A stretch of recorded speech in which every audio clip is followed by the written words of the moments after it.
Would we accept an embassy in Cuba where our diplomats are not allowed to meet with democracy activists on the island? We would not curtail the activities we're doing now, which is meeting with democracy activists. And one of the things so- that we're trying to negotiate is opening an embassy in Cuba. Correct. And she's saying in order for us to open an embassy in Cuba, and as you've said, she's a serious person who speaks with authority, she's made very clear yesterday that in order for us to open an embassy in Cuba and allow our personnel greater freedom than they have now, we would have to agree not to allow them to interact with democracy activists. Is that a condition? Can you categorically say today we will never accept that condition on our personnel? What I can say is that I don't yet know whether that's a real condition on their part, but we could not accept that condition. What do you mean if it's not a real were. condition? You Well, just I said think- she's a serious person who speaks with authority on behalf of the government. I also think that sometimes things are said in public that are not necessarily a position in private, and I don't know that they have made that a condition yet. But in You fact, have that to is their ask position them. in public today, is it not? I saw what she said in public, but what But I'm in saying practice, is that's their condition. we could not accept not meeting with democracy activists and with the broadest swath of Cubans possible. That's the point of this policy.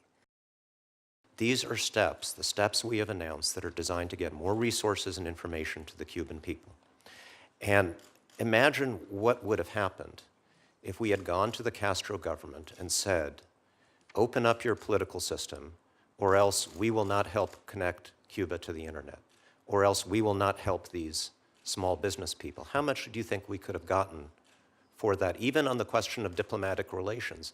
As Senator Rubio pointed out, they are now, at least rhetorically, trying to put conditions on that. That this is not something that they themselves are very comfortable with. They are nervous about it because it does create these possibilities, not guarantees, because Senator Menendez is also absolutely right. It now depends on them, on their willingness to unleash this stuff, and they may not be willing to do that. But it does put the burden on them, and that makes them nervous, and that is the point of this strategy. The nature of the Cuban regime has not changed, and we have not claimed so. Do you believe that it will change?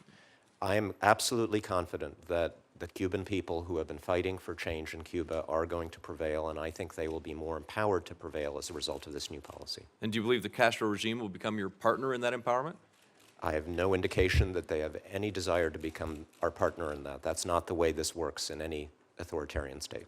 I believe he had a discussion with President Obama when he was at the Vatican, when